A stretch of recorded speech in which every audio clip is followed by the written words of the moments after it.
दृष्टि आईएएस के audio article programme में आपका स्वागत है। आज का हमारा आर्टिकल द हिंदू में प्रकाशित लेख it's good bye to fiscal orthodoxy और द इंडियन एक्सप्रेस में छपे लेख budget 2021 turn to fiscal activism could have positive multiplier effects के सम्मिलित सारांश पर आधारित है। इसमें टीम दृष्टि के इनपुट्स भी शामिल हैं। यह ऑडियो आर्टिकल सामान्य अध्ययन प्रश्न पत्र 3 के आर्थिक विकास खंड से जुड़ा है। तो आइए लेख की शुरुआत करते हैं। हमारे वीडियो अंग्रेजी में देखने के लिए फॉलो करें हमारा ही दूसरा यूट्यूब चैनल दृष्टि आईएएस इंग्लिश। वित्त मंत्री निर्मला सीतारमण के बजट पेश किए जाने के बाद जिस इशू पर सबसे ज्यादा चर्चा हुई वह है फिस्कल डेफिसिट या राजकोषीय घाटा। दरअसल बजट में कहा गया है कि इस साल यानी मौजूदा वित्त वर्ष 2020-21 में राजकोषीय घाटा जीडीपी का 9.5% बताया गया है, जबकि सरकार का लक्ष्य इसे 3.5% रखने का था। वहीं अगले साल यानी वित्त वर्ष 2021-22 में राजकोषीय घाटा जीडीपी का 6.8% रहने का अनुमान जताया गया है। वित्त मंत्री ने बजट 2021-22 में बताया है कि सरकार का वर्ष 2025-26 तक राजकोषीय घाटे को जीडीपी के 5% से नीचे लाने का लक्ष्य है। दरअसल राजकोषीय घाटा किसी देश की आर्थिक हालातों की सही तस्वीर पेश करता है। यह वह आंकड़ा होता है जिस पर शेयर बाजार से लेकर रेटिंग एजेंसियों की पैनी नजर होती है। रेटिंग एजेंसियां राजकोषीय घाटे को देखकर रेटिंग अपग्रेड या डाउनग्रेड करती हैं। हालिया बजट में जब राजकोषीय घाटा काफी ज्यादा दिखाया तो रेटिंग एजेंसियों की टिप्पणियां आना शुरू हुई। ग्लोबल रेटिंग एजेंसी फिच ने कहा कि निकट अवधि में भारत का राजकोषीय घाटा सरकार के अनुमान से काफी ज्यादा है और मध्यम अवधि में अर्थव्यवस्था में सुधार की रफ्तार उम्मीद से काफी धीमी है। हमने वृद्धि संभावनाओं और भारी सार्वजनिक ऋण की चुनौतियों व कोरोना महामारी के मद्देनजर जून 2020 में नकारात्मक दृष्टिकोण के साथ भारत की रेटिंग को BBB- पर रखा था, लेकिन नए बजट के प्रस्तावों को देखते हुए रेटिंग और ज्यादा डाउनग्रेड की जा सकती है। ऐसे ही रेटिंग एजेंसी मूडीज ने कहा है कि भारत के राजकोषीय घाटे का अनुमान उम्मीद से कहीं ऊंचा है। अगर अर्थव्यवस्था की मजबूती की रफ्तार सुस्त रहती है तो मध्यम अवधि में भारत की राजकोषीय स्थिति प्रभावित हो सकती है। इससे विदेशी निवेशक FDI के रूप में निवेश से हिचकते हैं और कंपनियों के लिए भी कर्ज महंगा हो जाता है। हालांकि इससे इतर यह भी चिंता जताई जा रही है कि बढ़ता राजकोषीय घाटा लंबे समय के लिए हमारी अर्थव्यवस्था पर ज्यादा कर्ज और ज्यादा ब्याज का बोझ डाल सकता है। साथ ही राजकोषीय घाटे के बढ़ने से महंगाई बढ़ने की भी आशंका है। इन चिंताओं के साथ आइए समझते हैं राजकोषीय घाटे के पूरे गणित को और जानते हैं इसका कितना गहरा प्रभाव किसी देश की अर्थव्यवस्था पर पड़ता है। आइए विचार करते हैं। सबसे पहले जान लेते हैं राजकोषीय घाटा क्या होता है। आसान शब्दों में कहें तो राजकोषीय घाटे का मतलब है सरकारी खजाने का घाटा। दरअसल जब सरकारें अपनी आमदनी से ज्यादा खर्च कर देती हैं और तब सरकार को जो घाटा होता है उसे कहते हैं राजकोषीय घाटा। मतलब राजकोषीय घाटा सरकार की कुल कमाई और खर्च के बीच का अंतर है। परिभाषा के तौर पर कहें तो सरकार के कुल खर्च और उधार को छोड़कर मिली शेष आय के बीच के अंतर को राजकोषीय घाटा कहा जाता है। सरकार की कुल आय का हिसाब किताब लगाने में उधारी को शामिल नहीं किया जाता है, यानी किसी भी स्थिति में आय के आंकड़े में केवल कर और अन्य राजस्व को ही शामिल किया जाता है। लेकिन इसमें राजस्व की कमी को पूरा करने के लिए उधार ली गई रकम को शामिल नहीं किया जाता है। राजकोषीय घाटे से पता चलता है कि सरकार को कामकाज चलाने के लिए कितनी उधारी की जरूरत होगी। राजकोषीय घाटे को GDP यानी सकल घरेलू उत्पाद के प्रतिशत के रूप में व्यक्त किया जाता है। केंद्र सरकार द्वारा बजट के साथ मध्यम अवधि राजकोषीय नीति वक्तव्य यानी medium term fiscal policy statement पेश किया जाता है, जो 3 साल के लिए वार्षिक राजस्व एवं राजकोषीय घाटे के लक्ष्यों को बताता है। जिस तरह RBI मनी मैनेजमेंट के लिए मौद्रिक नीति बनाती है, ठीक वैसे ही भारत सरकार सरकारी खजाने को मैनेज करने के लिए राजकोषीय नीति बनाती है। राजकोषीय नीति या फिस्कल पॉलिसी का आशय वित्त प्रबंधन के लिए खास उपायों के अपनाने से है। इसकी मदद से सरकार खर्चों के स्तर और टैक्स की दरों को एडजस्ट करती है। राजकोषीय नीति के घटक हैं सरकार का बजट, कर संरचना और विभिन्न प्रकार के घाटे। राजकोषीय घाटा भी इसी का एक हिस्सा है। उच्च राजकोषीय घाटा अर्थव्यवस्था के लिए फायदेमंद माना जाता है। अगर खर्च किए गए धन का इस्तेमाल राजमार्गों, सड़कों, बंदरगाहों और हवाई अड्डों जैसी उत्पादक परिसंपत्तियों के निर्माण में किया गया हो, या फिर आर्थिक विकास को रफ्तार देने वाली और रोजगार बढ़ाने वाली आर्थिक गतिविधियों में किया गया हो। अन्यथा बढ़ते राजकोषीय घाटे को नेगेटिव टर्म के रूप में ही देखा जाता है। ऐसे में सवाल है, राजकोषीय घाटा बढ़ता क्यों है और सरकार इससे निपटने के लिए किस तरह के उपाय करती है। राजकोषीय घाटे के बढ़ने के कारणों को देखें तो विभिन्न प्रकार की सब्सिडी, कर्ज माफी स्कीम्स, प्रोत्साहन पैकेज और कर्जों पर ब्याज प्रमुख कारण है। इसके अलावा सरकारी महकमे का बढ़ता वेतन, सरकारी उपक्रमों का घाटा, लोक लुभावन योजनाओं का वित्त पोषण, कर चोरी, भ्रष्टाचार, अनुचित सार्वजनिक खर्च को राजनीतिक संरक्षण और सरकारी खर्च में अत्यधिक बढ़ोतरी राजकोषीय घाटे के अहम कारणों में से है। आर्थिक जानकारों का कहना है कि हमारे देश में जीएसटी कलेक्शन में भी काफी कमी देखी जा रही है, जिसके कारण सरकार को जीएसटी मुआवजा देने में ज्यादा पैसा खर्च करना पड़ रहा है। ऊपर से कोरोना के चलते लगाए गए राष्ट्रव्यापी लॉकडाउन से टैक्स कलेक्शन पर दोहरी मार पड़ी है। कोविड-19 महामारी की चुनौतियों से निपटने के लिए सरकार को ज्यादा खर्च करना पड़ रहा है, जबकि आर्थिक गतिविधियों की रफ्तार सुस्त होने से उम्मीदों के मुताबिक राजस्व की उगाही नहीं हो रही है। इन हालातों को देखते हुए कई विशेषज्ञों व संस्थाओं ने आशंका जाहिर की है कि देश का राजकोषीय घाटा और ज्यादा बढ़ सकता है। ऐसे में सरकार के लिए यह भी चुनौती है कि इस घाटे की भरपाई कैसे की जाए। राजकोषीय घाटे की भरपाई के लिए सरकार देश की जनता, बैंकों और वित्तीय संस्थानों से कर्ज लेती है। आमतौर पर सरकार आरबीआई से उधार लेती है या फिर छोटी और लंबी अवधि के बॉन्ड जारी कर पूंजी बाजार से फंड जुटाया जाता है। कई बार राजकोषीय घाटे को पाटने के लिए सरकार को विश्व बैंक या अंतर्राष्ट्रीय मुद्रा कोष जैसी एजेंसियों से कर्ज लेना पड़ जाता है।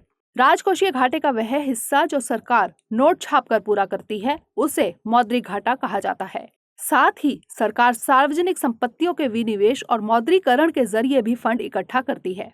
ये तमाम कवायदें सरकार राजकोषीय घाटे की भरपाई करने के लिए की जाती है।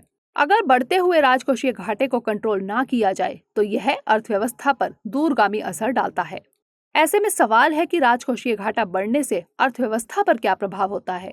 जिस तरह से अपनी कमाई से ज्यादा खर्च करना किसी भी व्यक्ति की फाइनेंशियल सेहत के लिए खतरनाक है, उसी तरह से किसी राज्य या देश का ज्यादा खर्च करना भी उसे मुश्किल में डाल सकता है।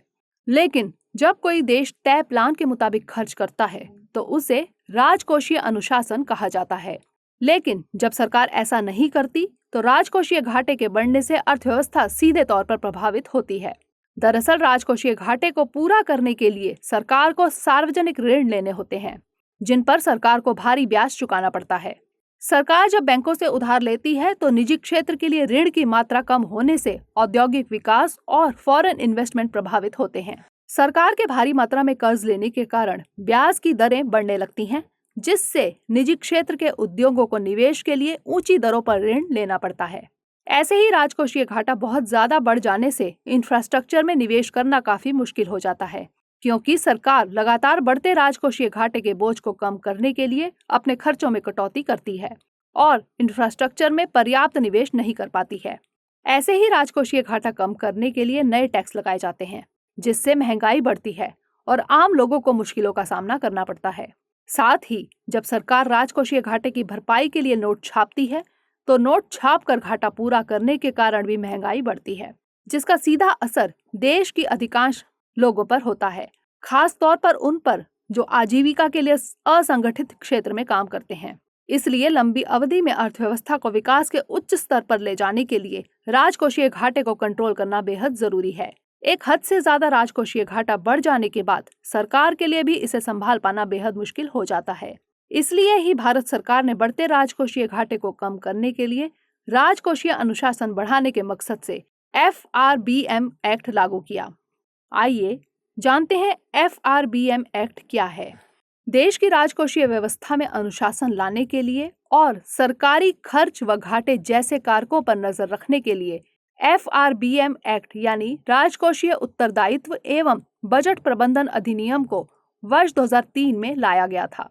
FRBM के जरिए देश के राजकोषीय घाटे को नियंत्रण में लाने की कोशिश की गई। इस एक्ट का मकसद वित्तीय अनुशासन को संस्थागत बनाना, भारत के राजकोषीय कार्यों को कम करना, वृहद आर्थिक प्रबंधन और बड़े धन के प्रबंधन में सुधार करना है। इस एक्ट ने केंद्र और राज्य सरकारों के लिए राजकोषीय घाटे की सीमा को जीडीपी के 3% पर तय कर दिया था, यानी राजकोषीय घाटा जीडीपी के 3% से ज्यादा नहीं होगा।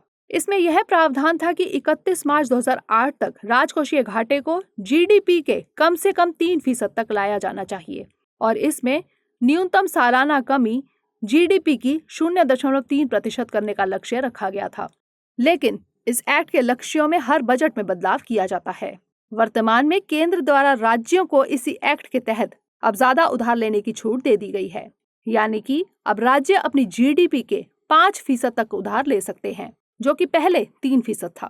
यह छूट कोरोना महामारी से उपजी आर्थिक चुनौतियों को देखते हुए दी गई है। केंद्र सरकार ने एफआरबीएम एक्ट की नए सिरे से समीक्षा करने और इसकी कार्यकुशलता का पता लगाने के लिए एन.के. सिंह के नेतृत्व में एक समिति का गठन किया था। इस समिति ने कई अहम सिफारिशें की थी, मसलन एफआरबीएम कानून 2003 और एफआरबीएम नियम 2004 को खत्म करके इसके स्थान पर एक नया ऋण और राजकोषीय उत्तरदायित्व अधिनियम लाने की सिफारिश की है। समिति ने राजकोषीय परिषद के गठन की भी सिफारिश की है। यह एक स्वतंत्र निकाय होगा। यह परिषद सरकार की राजकोषीय नीति का स्वतंत्र रूप से मूल्यांकन करेगी और अपने अहम सुझावों को पेश कर सकती है। यह सरकार के महत्वाकांक्षी लक्ष्यों, मसलन आगे आने वाले सालों में राजकोषीय घाटे को कितना कम करना है, अर्थव्यवस्था की ग्रोथ रेट को कितना रखना है, आदि का विश्लेषण करेगी। अगर समिति की सिफारिशें सरकार स्वीकार कर लेती है तो राजकोषीय परिषद मौजूदा एफआरबीएम एक्ट की जगह ले लेगी। लेकिन फिलहाल बढ़ता राजकोषीय घाटा सरकार के लिए टेढ़ी खीर बना हुआ है। ऐसे में सवाल है, आखिर क्या हो आगे की राह? देश को विकास की राह पर आगे ले जाने के लिए राजकोषीय घाटे को नियंत्रित करना बेहद जरूरी है। इसके लिए सरकार को अपने गैर जरूरी और अनप्रोडक्टिव खर्चों को कंट्रोल करने की जरूरत है, जिसमें सब्सिडी का विवेकीकरण किया जाना भी बेहद जरूरी है। फिलहाल सरकार एक बड़ा हिस्सा सब्सिडी देने में खर्च करती है। इस भार को कम करने के लिए सरकार को लक्षित सब्सिडी देने, जरूरतमंदों तक सीधे अकाउंट में सब्सिडी पहुंचाने और सब्सिडी लीकेज रोकने पर ध्यान देना होगा। इससे सब्सिडी वितरण पर होने वाले प्रशासनिक खर्चों को भी कम किया जा सकेगा। घाटे में चल रहे सार्वजनिक क्षेत्र के उद्यमों के विनिवेश में तेजी लाए जाने की जरूरत है। इसी तरह अनयूज्ड या बेकार पड़ी सार्वजनिक संपत्तियों का मौद्रीकरण करने में भी रफ्तार लाने की जरूरत है। इसके लिए सरकार ने इस साल बजट में national asset monetisation pipeline scheme की घोषणा की है। साथ ही एन.के. सिंह समिति की सिफारिशों पर अमल करने की जरूरत है। राजकोषीय परिषद की स्थापना एक बेहतर विकल्प साबित हो सकता है। सरकार को इस पर गंभीरता से विचार करना चाहिए, लेकिन हमें यह भी ध्यान रखना होगा कि इस समय हम महामारी के दौर से गुजर रहे हैं, जिसने भारतीय अर्थव्यवस्था को बुरी तरह से प्रभावित किया है। फिलहाल लोगों की आजीविका बचाना और विकास में फिर से तेजी लाना प्राथमिकता पर होना चाहिए। अगर सरकार इस वक्त ज्यादा खर्च करना शुरू नहीं करती है तो बेरोजगारी, बैड लोन जैसी तमाम समस्याओं से निपटना और मुश्किल हो जाएगा और अर्थव्यवस्था की हालत और खस्ता होती जाएगी। ऐसे में अर्थव्यवस्था को दोबारा पटरी पर लाने के लिए सरकार को अपने खर्च बढ़ाने ही होंगे, खास तौर से इंफ्रास्ट्रक्चर में, ताकि रोजगार सृजन बढ़ाने के साथ साथ आर्थिक गतिविधियों में भी तेजी लाई जा सके। बेशक सरकार उधार की सीमा निर्धारित किया जाना भी जरूरी है, ताकि अर्थव्यवस्था की मौजूदा चुनौतियों से निपटने के साथ साथ भारतीय अर्थव्यवस्था दोबारा से रफ्तार पकड़ सके। आइए अब नोट करते हैं आज का सवाल। राजकोषीय घाटा अर्थव्यवस्था को किस तरह प्रभावित करता है? महामारी के दौर में भारत के बढ़ते राजकोषीय घाटे के औचित्य का मूल्यांकन कीजिए।